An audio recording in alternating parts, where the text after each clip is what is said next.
The next part which you are going to study is the segments of the environment. Total, there are four segments of the environment. The first one is the atmosphere, the second one is the hydrosphere, third one is the lithosphere, and fourth one is the biosphere. This is a diagram which shows what all components these segments include. So the first one which you are going to study is the atmosphere. Okay, so now see over here I have uploaded a image of Earth. You can notice one thing over here, the blue lining, the outer lining which is highlighted outside the covering of the earth. That is what called as atmosphere. Atmosphere is a gaseous layer and it is like an envelope to our earth. Okay, gaseous layer, we can say it is like a protective covering to the earth. We live inside this atmosphere. Now when we talk about gaseous layer, there are many gases available in nature. We know that. We can say oxygen, nitrogen, argon, carbon dioxide, helium, noble gases, hydrogen, and many more other gases. Each of the gases are having their own content of water vapors present in that. Out of this, one of the main and most important gas is the oxygen. Why? Because the existence of oxygen on the planet Earth shows what existence of life on earth. Life sustains due to this oxygen only. Whereas you know the advantages of carbon dioxide, it helps for the growth of plants. So in short, we can say that this atmosphere plays a very important role. It is like a protective covering to the earth. Now, if we see this diagram once again, I have already told you that the blue highlighted shining part is what is the covering. Blue highlighted part is like the covering, and this covering is also having layers. It is a gaseous layer, so it is this layer. These are different layers over here. One of the important layers is what I'm going to explain you all now. The first layer. Now this is our Earth, and after the gap, the first layer is called as the troposphere. Now troposphere layer is what only 12 kilometers thick. The thickness of the layer is 12 kilometers, and due to the existence of this layer, we are warm enough to survive. The warmth is provided by this layer, and due to this layer only humans are surviving. Now after this 12-kilometer thickness layer of the troposphere, the next layer is the stratosphere. Means after 12 kilometers, 50 kilometer one more layer exists over here. That 50-kilometer layer is called as stratosphere. Now this stratosphere consists of sulfate. This layer is very useful in the formation of rain, and this layer also consists of ozone. We know the ozone layer. Ozone layer is very important for protecting us from the harmful ultraviolet rays, that means UV rays, because if ozone layer will not exist, the UV rays will cause a lot of damage on the earth. One of the two damage will be cancer. One will be cancer, and second one will be there. Due to cancer, what is going to happen? No life will exist on the earth, and second, all the crops will be damaged. So these two layers, they play a very important role for the life which is sustaining on the earth, and it is important for humans to take care of all these things. In this recent pandemic, we heard that the ozone layer was healing itself. Why it was healing itself? Because there was less pollution, no people were there on the roads, no vehicles, no bike, nothing were used. So due to this, what happened? The holes which were existed on the ozone layer, they were healing. So it is very important that humans should take care of all these things and cause less pollution. Now we have understood what atmosphere is. The second layer which we are going to study is the hydrosphere. You can notice over here that this part is called as hydrosphere. Now hydrosphere means what? Water component. All the water related component is includes in this layer which is called as hydrosphere. Now what includes in water component? It includes all the water bodies on the earth.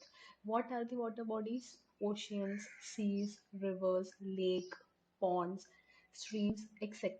Okay, now this water is a very important and great source, you can say, for the existence of human life. It provides us water for drinking, cleaning, washing, agriculture, industrial needs, gardening, and the food which we eat, the crops, okay, the animals will survive. All this includes, all this is dependent on what? On the water.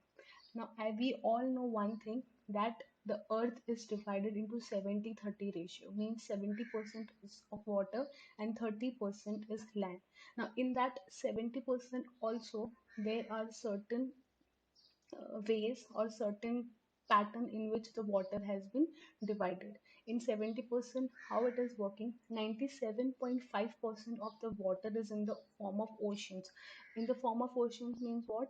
The water is in the salty form, which cannot be consumed. You can imagine 97.5% of the water is salt water, and the rest of the 2.5% is what? Fresh water. Fresh water, which means what? Which can be utilized for regular uses. Okay, in that 2.5%, how it is there, that 30.8% of the water is available as groundwater. Groundwater, we all know, the water which we are having from well, fresh water, groundwater, which can be easily used. And the other half, that is 68.9%, is in the form of glaciers. So even that we cannot use. So in all total, the water which is accessible for human is what? 0.3 percentage, means the water which is there in the reservoirs, lake, dam, that is 0.3%. That is why every year they require a certain amount of rain. Because of that only, the whole water procedure, the whole humanity is dependent on. So what I suggest, that make use of water precisely, because you can notice only 0.3% of the water is the water which is accessible to man, and water is a very important part which plays in our life. So better not to waste and make use of it very precisely. Okay, now the next segment which I will be teaching you all is lithosphere. You can notice over here lithosphere. This lithosphere comprises of rocks, minerals, and soil. So what basically it is, that we will see in the further slide.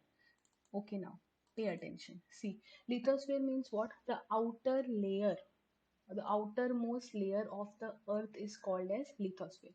The outermost layer is what? It is hard, rocky type, that is called as crust, and this crust is made up of different minerals. Okay, now before explaining your two different types of crust, first let me explain how the earth was there behind, how the earth existed several billions years ago. You can see this image. Okay, this image is across 335 million years ago, when our planet earth was whole a continent. Now we all know that the earth is comprised of water and land. Okay, but today's map, when we notice today's map, what you will see, you will notice gap, it is divided by water. So what happened 335 million years ago? This image is the true image. Earth existed as one whole single continent, and over the years, as the time passed, what happened? It was divided by water. What happened? The one single continent was divided into several different continents. Okay, and how much time it took? About 175 million years ago, this started breaking. All the divisions started taking place 175 million years ago. Now, what is happening over here? This image is called as Pangea. It was, again I'm repeating, 335 million years ago image. Now today's image is this. You can notice that different plates, all these seven plates are there, whatever I am highlighting over here, these are different plates which were together once, and now they are divided by water body. How they are divided? Now they are divided by water body. Now over here you can read this. The main component of lithosphere is Earth's tectonic plates. Now what are tectonic plates? Tectonic plates are what? They are the Earth's crust.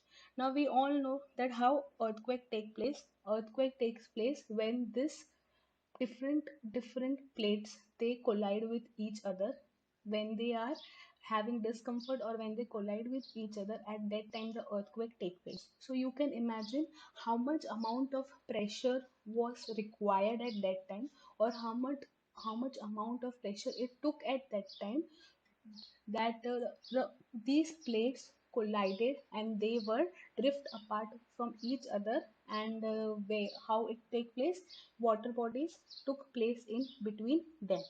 So here you can see the Earth's crust. First, it was together a whole component. Then, due to earthquake, it was collided and they drifted apart. And then we got two different crust. First crust is the oceanic crust. Oceanic crust is the crust which is inside the deep water bodies, which, and when we go diving, you will notice where different minerals, rock, and everything is available.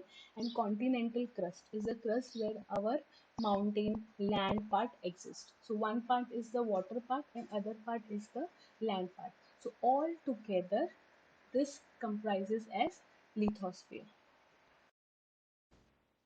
The last part which we are going to study is the biosphere. Now we have already studied what atmosphere is, we have studied what hydrosphere is, and also what lithosphere is. Now the combination of all these layers together you can say consist of biosphere. Now what biosphere is? Biosphere is a term which was derived for our planet Earth. Biosphere means what? In the area which we live, or we can say it is a place where life exists. You can read over here, biosphere refers to all the regions on the earth where life exists. We have learned atmosphere, over there we studied air. Okay, now water, for water body we studied other layer, for land we studied other layer. Now all this together comprised of what? Biosphere. So it is combination of all the layers together, that is why it was in the center. Now, there is a geologist called as Edward Suess who used this term for planet Earth, and the reason for using this term was because over here life can be found based on these three factors. Now, you can say it is a global sum of all the ecosystem. You can say that it can also be called as the zone of the life on Earth, due to existence of oxygen, due to existence of water, the food which is produced, due to consumers, due to producers. All this factor together led to life on Earth. Now over here we get food for the crops, domestic animals, and also it is providing human metabolic requirement. All forms of food is available. All the species are interdependent on each other, and it is like a community, or you can say it is like a food chain which is dependent on each other. We get biomass fuel over here. Organic matter is collected, and this organic matter is used as a source of energy. So biosphere basically it is a combination of all the living things which are interdependent on each other for the survival of their life.